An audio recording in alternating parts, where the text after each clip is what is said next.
Hello hi नमस्ते, मी आरती कदम। आज पहिलाच food blog बनवत आहे। मी आज बनवणार आहे घारगे किंवा आपण वडे पण बोलू शकतो, भोपळ्याचे वडे। तर मी पहिल्यांदा भोपळे शिजवून घेतले गूळ टाकून कुकरमध्ये, आणि त्याला आता मी परातीत ओतून घेणार।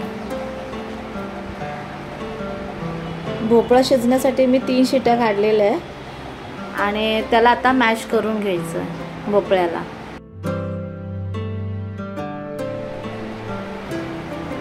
सर्व भोपळा छानपैकी मॅश करून घ्यायचा आहे।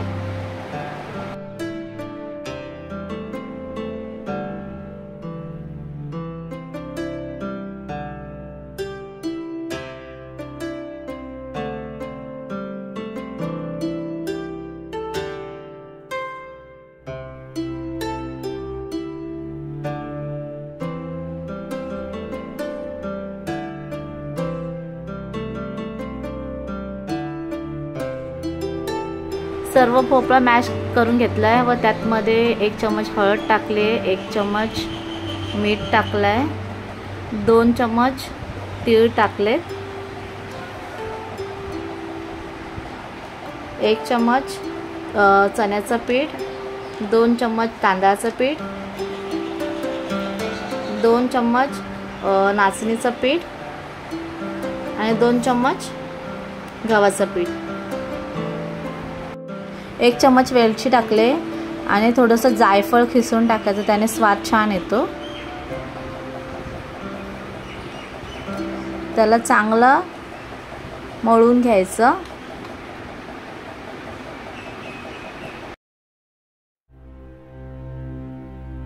अशा प्रकारे छानपैकी मळून घेतलेलं आहे पीठ, तुम्ही बघू शकता।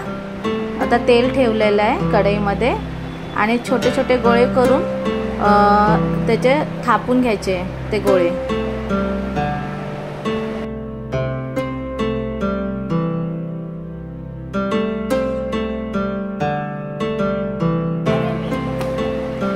थापून घेतल्यानंतर ते असे तेलामध्ये चांगलं कडकडीत तेल करायचं, त्याच्यामध्ये टाकायचं आहे आणि तळून घ्यायचे छान लाल होईपर्यंत। लाल झालेले भोपळे खूप छान लागतात। असे मी एक एक करून सर्व थापलेत आणि तळून घेतलेले आहेत।